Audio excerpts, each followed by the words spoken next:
कहते हैं 2023 की उस बरसाती रात ने इंदौर के कई लोगों की नींद छीन ली थी। किसी को नहीं पता कि उस रात पाताल पानी स्टेशन पर क्या हुआ था, लेकिन जो 3 दोस्त वहां गए थे उनमें से सिर्फ 2 ही लौटे। रिपोर्टरों ने कहा नेचुरल एक्सीडेंट था, पुलिस ने कहा भ्रम या डर की वजह से हादसा हुआ, पर आसपास के गांव वाले आज भी कहते हैं कभी-कभी रात के वक्त ट्रैक पर एक पुराना लाल सिग्नल जल उठता है, जबकि वहां अब कोई ट्रेन नहीं चलती। कौन है वहां? करण ने कांपती आवाज में पूछा। हवा में नमी थी, हल्की बारिश गिर रही थी, आसमान में चांद था, लेकिन उस पर काली परछाई फैली थी, जैसे किसी ने उसकी रोशनी छीन ली हो। सन्नाटा इतना गहरा था कि सिर्फ पानी की टपकती बूंदों और ट्रैक के नीचे मेंढकों की आवाजें सुनाई दे रही थीं।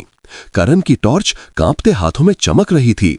सामने ट्रैक के उस पार झाड़ियों के पीछे किसी की परछाई हिली थी।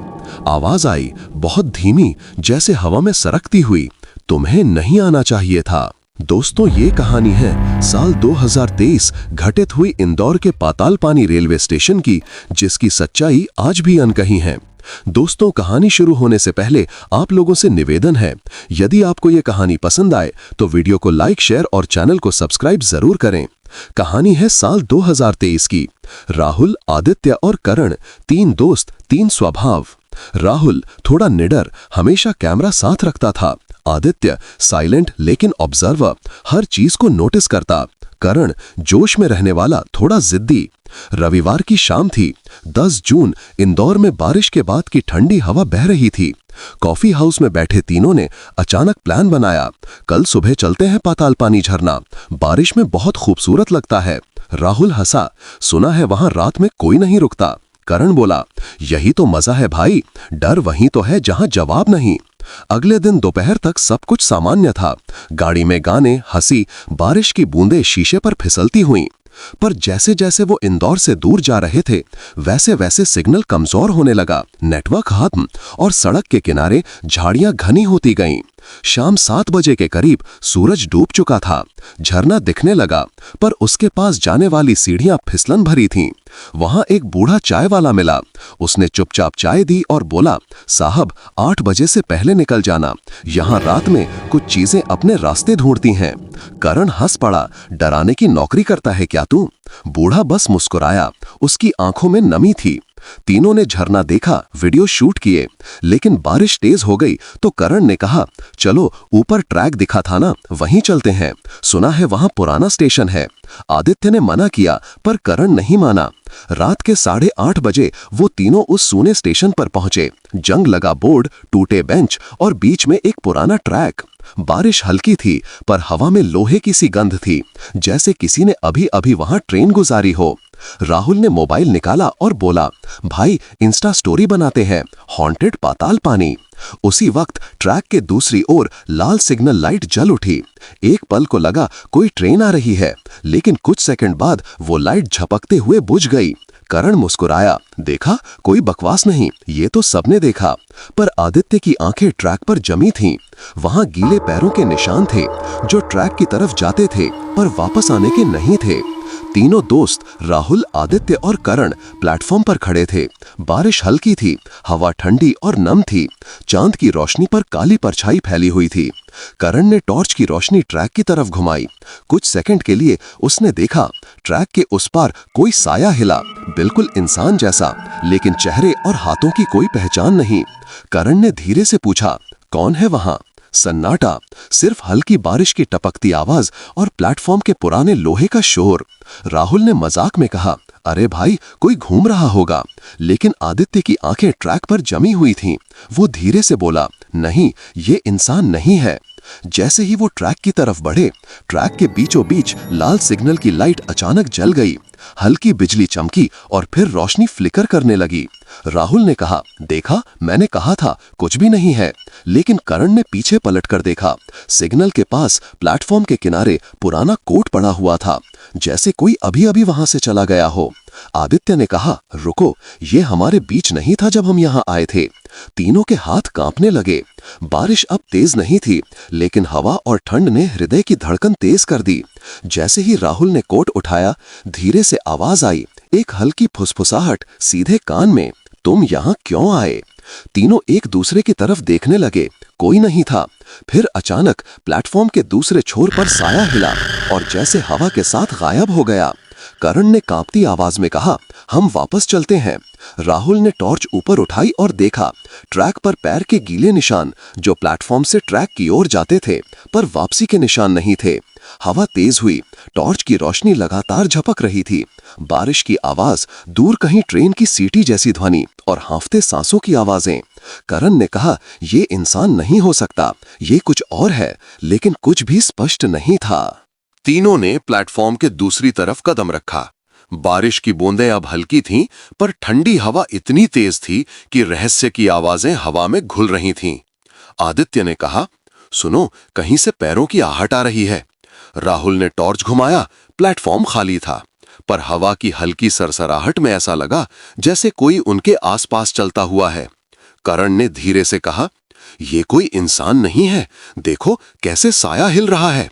साया अभी भी वहां था, पर चेहरा, हाथ और शरीर स्पष्ट नहीं थे। केवल एक धीमी भयानक उपस्थिति महसूस हो रही थी। जैसे ही वो ट्रैक के पास पहुंचे, लाल सिग्नल 2 बार चमका और बुझ गया। राहुल ने कहा, शायद बिजली की समस्या है, लेकिन करण ने ध्यान से देखा। सिग्नल धीरे धीरे उनके पीछे प्लेटफॉर्म तक फैलने लगा, जैसे कोई अनजानी शक्ति उन्हें घेर रही हो। आदित्य ने धीरे से कहा, भाई, ये असली नहीं है, हमें वापस जाना चाहिए। वे पलटे और देखा, प्लेटफॉर्म के किनारे एक पुराना कोट और टूटे जूते पड़े थे, जैसे कोई अभी अभी वहां से उठा और गुम हो गया। अचानक हल्की फुसफुसाहट कानों में गूंजती हुई। तुम क्यों आए यहां? उनके पैरों तले जमीन कांप गई। टॉर्च की रोशनी लगातार झपक रही थी। बारिश रुक गई, पर हवा में नमी और ठंड इतनी बढ़ गई कि शरीर कांपने लगा। राहुल ने कहा, हम सिर्फ झरना देखने आए थे, हमें कोई नुकसान नहीं करना था। लेकिन जवाब नहीं आया, सिर्फ ट्रैक पर गीले पैरों के निशान जो प्लेटफॉर्म से जाते थे, लेकिन वापस लौटते हुए कोई निशान नहीं थे। वे डर गए। बारिश अब धीमी थी, पर हवा इतनी ठंडी थी कि शरीर कांप रहा था। जैसे ही तीनों आगे बढ़े, लाल सिग्नल बार बार जलने और बुझने लगा। एक पल के लिए ऐसा लगा जैसे सिग्नल उन्हें घेर रहा हो। आदित्य ने कहा, हम वापस नहीं जा सकते, वो साया हमारे पीछे है। राहुल ने डरते हुए जवाब दिया, हमें सिर्फ गाड़ी तक पहुंचना है, जल्दी। लेकिन रास्ता धुंध में गायब था। उन्होंने प्लेटफॉर्म छोड़ने का फैसला किया। जैसे ही पीछे मुड़े, ट्रैक पर साया गायब हो चुका था, लेकिन लाल सिग्नल धीरे धीरे प्लेटफॉर्म तक फैल रही थीं। वे अब पूरी तरह डर गए थे, लेकिन पता नहीं चला कि साया, लाल सिग्नल और फुसफुसाहटें सच में थीं या उनके दिमाग ने खेल खेला। इंदौर के लोग आज भी सोचते हैं, उस रात पाताल पानी स्टेशन पर क्या हुआ था। सच का पता नहीं चला, लेकिन जो भी हुआ वो समय समय पर घटित होता है, और जो वहां गया उसे हमेशा याद रहेगा। राहुल, आदित्य और करण गाड़ी की तरफ भाग रहे थे, लेकिन रास्ता धुंध और अंधेरे में गायब हो चुका था। सिर्फ प्लेटफॉर्म और ट्रैक के बीच हल्की बारिश की बूंदें गिरीं। करण ने कहा, हम वापस जा रहे हैं, अब किसी भी हालत में रुकना नहीं। राहुल ने टॉर्च ऊपर उठाई और देखा, ट्रैक पर फिर से हल्की लाल रोशनी झपक रही थी। ये वो सिग्नल था जो अब दूर से प्लेटफॉर्म तक फैल रहा था। आदित्य ने कहा, रुको, वहां कुछ है। सभी धीरे धीरे ट्रैक के पास गए। धुंध में उन्होंने देखा एक हल्की परछाई बिना चेहरे और पहचान के ट्रैक के किनारे हिल रही थी। राहुल ने पूछा, तुम कौन हो? कोई जवाब नहीं आया, सिर्फ बारिश की टपकती आवाज और हवा की सरसराहट। लेकिन वहां ऐसा एहसास था जैसे कोई उन्हें देख रहा है। जैसे ही वो प्लेटफॉर्म पार करने लगे, आदित्य के कानों में हल्की फुसफुसाहट गूंज उठी, तुम यहां नहीं हो सकते। उन लोगों ने चारों ओर देखा, कुछ दिखाई नहीं दिया, लेकिन पानी की बूंदें अचानक तेज गिरने लगीं। करण ने कहा, ये सब कुछ असली है, ये कोई इंसान नहीं हो सकता। राहुल ने देखा, ट्रैक के बीचों बीच गीले पैरों के निशान। ये निशान सीधे प्लेटफॉर्म से ट्रैक की ओर जाते थे, लेकिन वापस लौटते हुए कोई निशान नहीं थे। सभी डर गए। बारिश अब धीमी थी, पर हवा इतनी ठंडी थी कि शरीर कांप रहा था। जैसे ही तीनों तीनों आगे बढ़े। लाल सिग्नल बार बार जलने और बुझने लगा। एक पल के लिए ऐसा लगा जैसे सिग्नल उन्हें घेर रहा हो। आदित्य ने कहा, हम वापस नहीं जा सकते, वो साया हमारे पीछे है। राहुल ने डरते हुए जवाब दिया, हमें सिर्फ गाड़ी तक पहुंच जाना है, जल्दी। लेकिन रास्ता धुंध में गायब था। सभी ने प्लेटफॉर्म छोड़ने का फैसला किया। जैसे ही पीछे मुड़े, ट्रैक पर साया गायब हो चुका था, लेकिन लाल सिग्नल धीरे धीरे प्लेटफॉर्म तक फैलता रहा। सभी अब पूरी तरह डर गए थे, लेकिन पता नहीं चला कि साया, लाल सिग्नल और फुसफुसाहटें सच में थीं या उनके दिमाग ने खेल खेला। इंदौर के लोग आज भी सोचते हैं, उस रात पाताल पानी स्टेशन पर क्या हुआ था। सच का पता नहीं चला, लेकिन जो भी हुआ वो समय समय पर घटित होता है, और जो वहां गया उसे हमेशा याद रहेगा। तीनों दोस्त राहुल, आदित्य और करण गाड़ी की तरफ बढ़ रहे थे।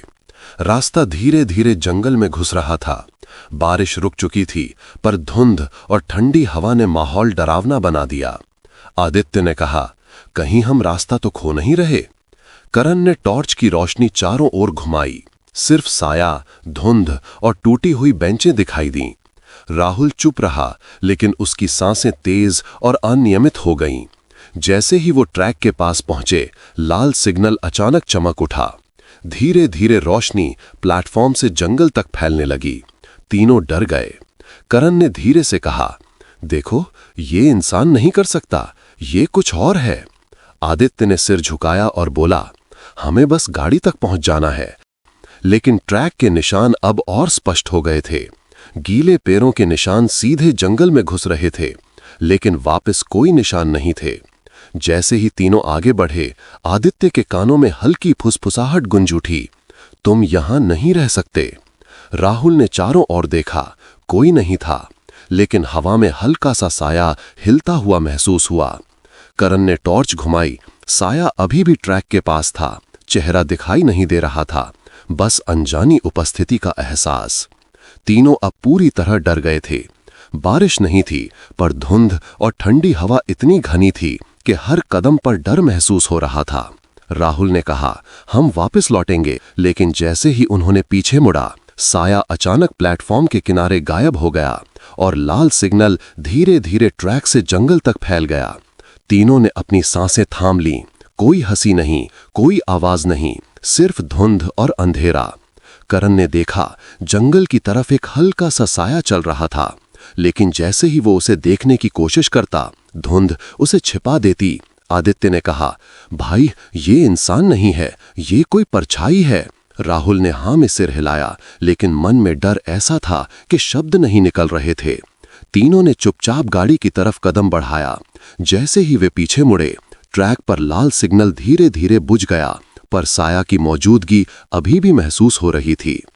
पाताल पानी स्टेशन इंदौर वासियों के लिए आज भी एक सवाल है।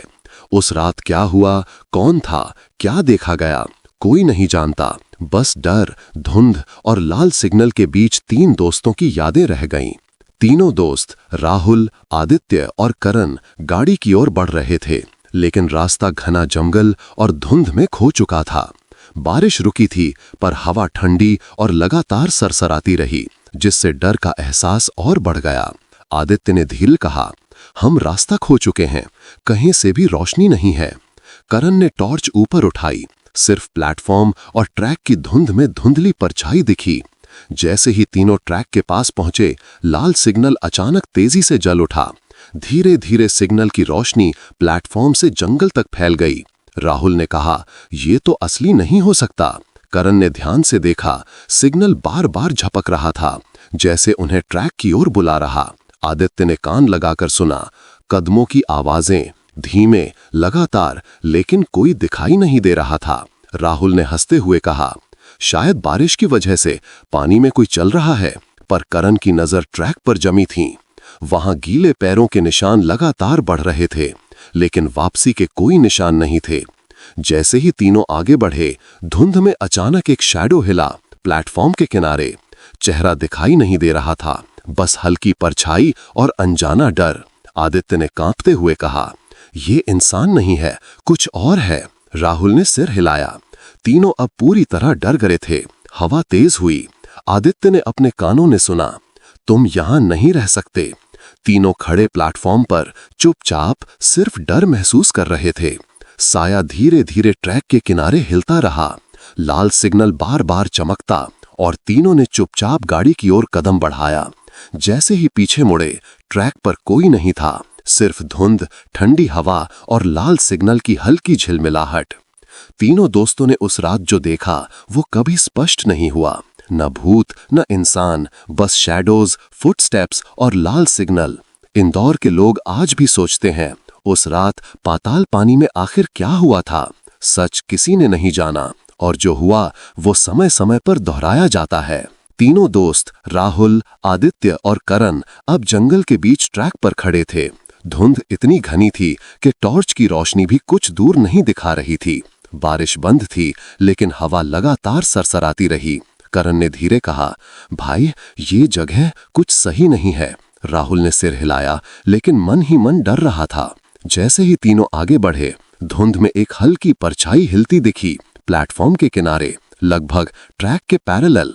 आदित्य ने फुसफुसाया, देखो ये इंसान नहीं है। तीनों ने टॉर्च घुमाई, लेकिन शैडो जैसे धीरे धीरे धुंध में घुल गया। लाल सिग्नल बार बार जलने और बुझने लगा। पड़ोसी शैडोज के साथ धीमी अनजानी फुटस्टेप्स सुनाई दी। राहुल ने कहा, ये सब पानी और धुंध की वजह से हो रहा है। पर करण की नजर ट्रैक पर थी। गीले पैरों के निशान लगातार आगे बढ़ रहे थे, लेकिन वापसी के कोई निशान नहीं थे। तीनों अब पूरी तरह डर गए थे। आदित्य के कानों में फिर से फुसफुसाहट गूंज उठी, तुम यहां नहीं रह सकते, तुम नहीं हो सकते। तीनों ने चारों ओर देखा, सिर्फ धुंध और अंधेरा, लेकिन अनजानी उपस्थिति का एहसास लगातार उनके पीछे, उनके चारों ओर घिरा रहा। जैसे ही तीनों गाड़ी की तरफ भागने लगे, ट्रैक के किनारे शैडो अचानक तेजी से हिला और लाल सिग्नल झपकते हुए उनकी दिशा बदल गई। तीनों के पैर कांपने लगे। बारिश फिर से हल्की बूंदों में शुरू हो गई। राहुल ने धीरे कहा, भाई ये सब असली है, ये इंसान नहीं कर सकता। तीनों दोस्त राहुल, आदित्य और करण अब गाड़ी की तरफ बढ़ रहे थे। धुंध इतनी घनी थी कि टॉर्च की रोशनी भी सिर्फ कुछ मीटर दूर दिख रही थी। हवा लगातार सरसराती रही, जैसे कोई उनके चारों ओर घूम रहा हो। आदित्य ने कांपते हुए कहा, हम रास्ता खो चुके हैं, कहीं रोशनी नहीं है। जैसे ही तीनों ट्रैक पार कर रहे थे, शैडो अचानक तेजी से हिला, प्लेटफॉर्म के किनारे। चेहरा दिखाई नहीं दे रहा था, बस अनजाना डर और उपस्थिति का एहसास। राहुल ने फुसफुसाते हुए कहा, ये इंसान नहीं है, कुछ और है। लाल सिग्नल बार बार जल रहा था और बुझ रहा था। तीनों ने देखा, सिग्नल धीरे धीरे उनके चारों ओर फैल रहा है, जैसे उन्हें जंगल में किसी अज्ञात शक्ति की तरफ खींच रहा हो। करण ने धीरे से कहा, भाई ये सब इंसान नहीं कर सकता, ये कुछ और है। पड़ोसी फुटस्टेप्स सुनाई दी, लेकिन कोई दिखाई नहीं दिया। गीले पैरों के निशान ट्रैक से जंगल की तरफ बढ़ रहे थे। तीनों अब पूरी तरह डर गए थे। बारिश की हल्की बूंदें, हवा की सरसराहट और शैडोज ने माहौल को डरावना बना दिया। जैसे ही तीनों गाड़ी की ओर भागे, शैडो अचानक तेजी से हिला और लाल सिग्नल झपकते हुए उनकी दिशा बदल गई। तीनों डर के मारे रुक गए। राहुल ने फुसफुसाते हुए कहा, भाई ये असली है, ये इंसान नहीं कर सकता। लेकिन प्रेजेंस इतनी स्ट्रांग थी कि तीनों को लगा कि शैडो उनके दिमाग में घुस रहा है। राहुल ने फुसफुसाया, ये इंसान नहीं हो सकता, ये कुछ और है। तीनों कांपते हुए खड़े रहे। लाल सिग्नल अब बार बार जल रहा था और शैडो की हर हल्की हरकत के साथ प्लेटफॉर्म तक फैल रहा था। आदित्य ने कहा, हम वापस नहीं जा सकते। लेकिन शैडो धीरे धीरे उनके चारों ओर घूमने लगा। गीले पैरों के निशान ट्रैक से जंगल की तरफ फैल रहे थे और वापसी के निशान कहीं नहीं थे। हवा तेज हो गई। तीनों के कानों में फुसफुसाहट गूंज उठी, तुम यहां नहीं हो सकते, तुम नहीं हो सकते। राहुल ने टॉर्च घुमाई। शैडो अब वहां नहीं था, लेकिन प्रेजेंस अभी भी चारों ओर महसूस हो रही थी। करण ने कहा, भाई अब समझ आया, ये कोई इंसान नहीं है, ये जगह खुद डर है। तीनों अब गाड़ी की तरफ दौड़ पड़े। धुंध, शैडोज, लाल सिग्नल और फुटस्टेप्स का मिश्रण उन्हें पीछे पीछे खींच रहा था। राहुल ने फुसफुसाते हुए कहा, बस हम घर तक पहुंच जाएं। लेकिन पीछे पलटकर उन्होंने देखा शैडो और लाल सिग्नल दोनों धीरे धीरे गायब हो रहे थे, लेकिन उनका डर और अनजाना एहसास अब भी उनके साथ था। तीनों गाड़ी में पहुंचे। धुंध, बारिश और हवा शांत हो गई। गाड़ी स्टार्ट की और दूर भागे। तीनों दोस्तों ने उस रात जो अनुभव किया वो रहस्य ही रह गया। न भूत, न इंसान, सिर्फ शैडोज, फुटस्टेप्स और लाल सिग्नल। सच कभी सामने नहीं आया, और जो हुआ वो समय समय पर दोहराया जाता है। पाताल पानी स्टेशन इंदौर वासियों के लिए हमेशा एक अनसुलझा रहस्य रहेगा। इंदौर के लोग आज भी सोचते हैं, उस रात पाताल पानी में आखिर क्या हुआ था। दोस्तों, असली सस्पेंस अभी भी बाकी है। यदि आपको कहानी पसंद आई तो लाइक, शेयर और चैनल को सब्सक्राइब करें और कमेंट में बताएं, क्या आप जानना चाहते हैं कि ये रहस्य खत्म हुआ या नहीं। तब तक के लिए शुभ रात्रि। और हाँ, यदि आप कभी इंदौर जाएं तो पाताल पानी रेलवे स्टेशन का अनुभव जरूर लें और अपना अनुभव हमारे साथ शेयर करें।